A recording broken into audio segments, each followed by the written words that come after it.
yo tengo contacto con mis compañeros y me dicen, Diana, todo sigue igual. Digo, bueno, yo sigo en Suecia. Entonces dije, ¿qué puedo hacer? Pues voy a pedir trabajar al 75%, eso es 3 semanas al mes, y me bajo una semana a España.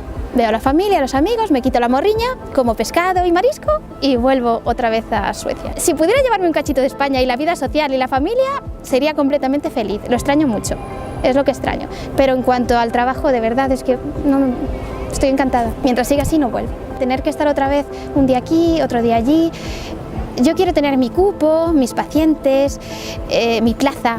Si yo ahora quisiera venir aquí, tener lo mismo, o sea, ni de broma.